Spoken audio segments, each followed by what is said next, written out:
So the overheating story continues. We're seeing some more development and some more problems arise on the Canon EOS R5 front. We finally have a sort of better image of the A7S III that I've seen before, and we'll go ahead and take a look at that. And just to let you know, we're about 24 hours away from the announcement of the A7S III, and we can finally put this crap to rest and have our answers. Stay tuned.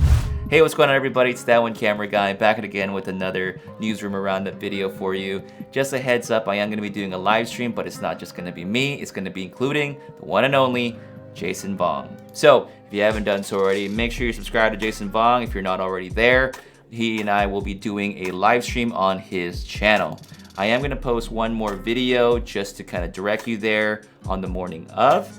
But we are going to start our live stream at 6:30 a.m. Pacific Standard Time. The event starts 30 minutes after that, so that way we can get people in, we can have a good time, kind of chit-chat a little bit like the good old days.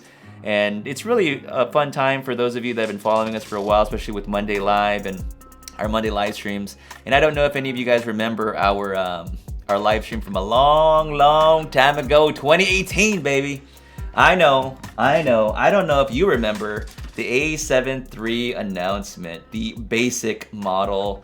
And me and Jason Vong had a blast doing this announcement. We weren't invited, we weren't invited to the event. It's fine, we weren't cool enough at the time. So we weren't invited to the event, but we got to do a fun live stream. Had almost like 1,000 people at the live stream, I think, or more. But we're gonna do one more, although we can't be together in a room situation. We're gonna go ahead and try to put one last fun live stream for those of you. And to be quite honest with you, it could very well be the last live stream we do in a really long time, depending on what Jason ends up doing. He's taking a break, reevaluating things, so he's kind of we're pulling him out of retirement for this one last live stream for the time being. So please join us. It'll be one big epic moment. Maybe we'll be happy, sad, and surprised for the A7S III announcement. So without further ado, we're gonna go ahead and get started on our stories. The first thing we're gonna be taking a look at is the overheating situation with the EOS R5. More developments coming around for it, and it is stressing the crap out of some people, especially those that really want the EOS R5 or R6 to work out. Like myself included, I do want that camera to be successful and to do well and to perform well to push other manufacturers as well. So let's go ahead, dive into the first little nook and cranny here. This is coming from EOS HD via Andrew Reed.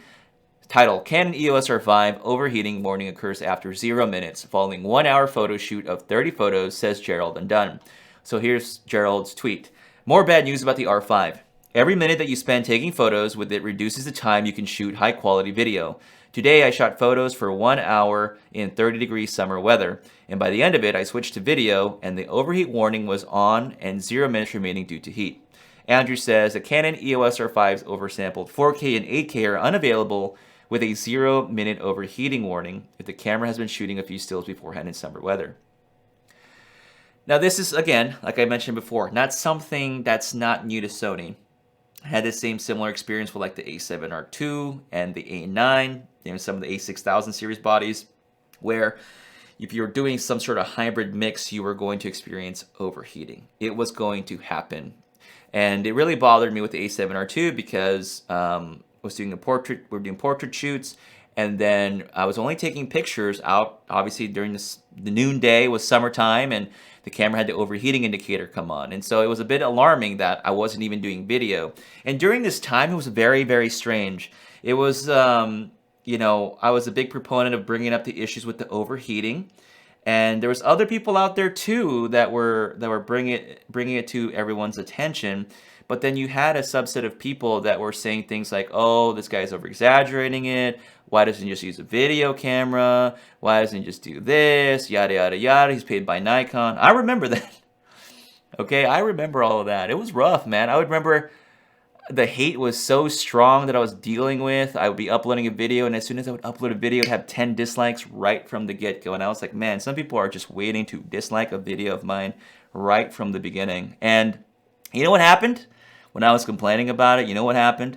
Sony released a firmware to address the overheating on the A9.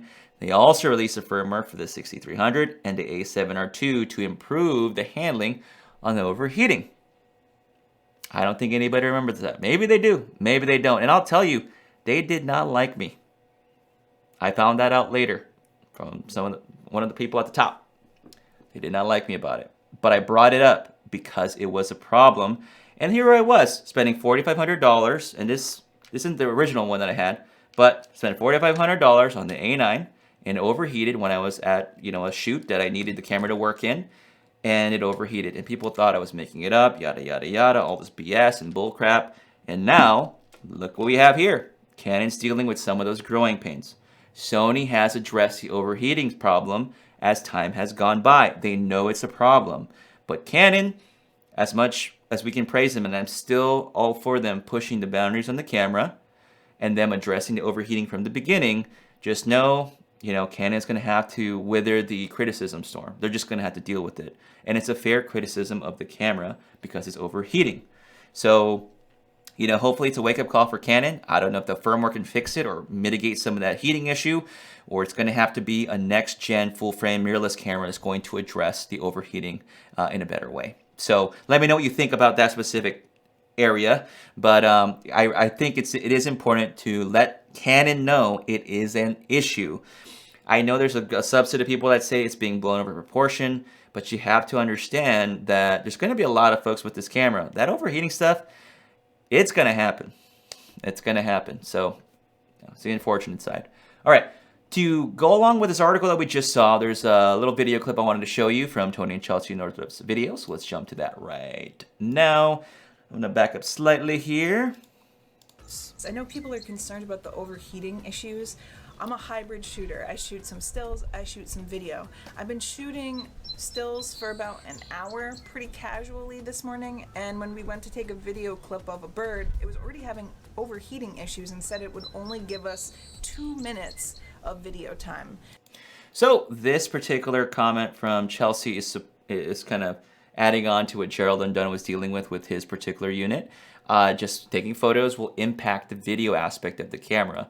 And could you imagine you're taking photos and then all of a sudden you want to take some quick video and the camera says, well, we're really sorry, you just can't record video in this particular format or something. I know people will say things like, well, shoot it in the lower quality. I get that, but the camera has the ability and it's not going to give you that option to do it. So everyone's going to have their opinion about it. It gets pretty heated. Everyone has their own opinion about it. So let me know what they are down below about that. But that is the situation with the overheating. It's rough, and let's hope Canon can figure something out. But if they can't, it's just going to be growing pains for the Canon full-frame mirrorless world. Okay, next thing we're going to take a look at is the additional images that have shown up for the A7S III. Let's take a look. All right, this is coming over via Sony Alpha Rumors. These are some images that I've already seen ahead of time in a little video clip. So as you can see now, you can actually see the Atomos recorder. It's on the top of the A7S III. Again, don't really worry about this little thing here. Some folks think it's something like there's like a vent there. There's no vent. There's no vent. There's none of that on there. Hopefully that's a good thing, and let's hope for it's a good sign. Okay. The articulating screen, the full HDMI port. The full HDMI port's real. Some folks were thinking it's photoshopped. It's real. It's there.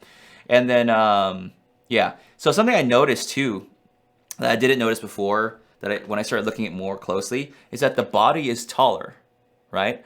If it has the same screen size, it looks very similar, because the screen seems to be about the same size, the full HDMI port has to be up higher so that the screen doesn't interact with that HDMI port.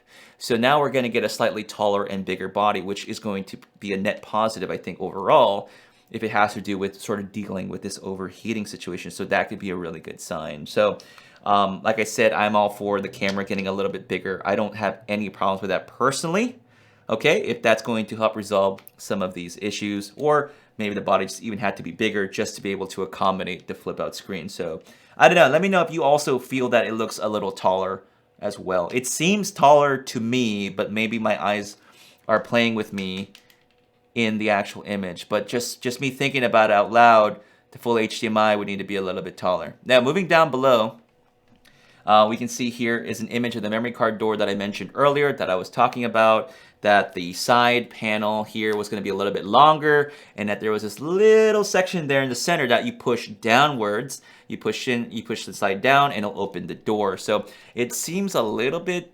bigger, maybe not quite, but it seems to suggest that, well, I was saying before, why would they change the design of the door if there was an intent for it? Because it's not like the A7 or 4 door.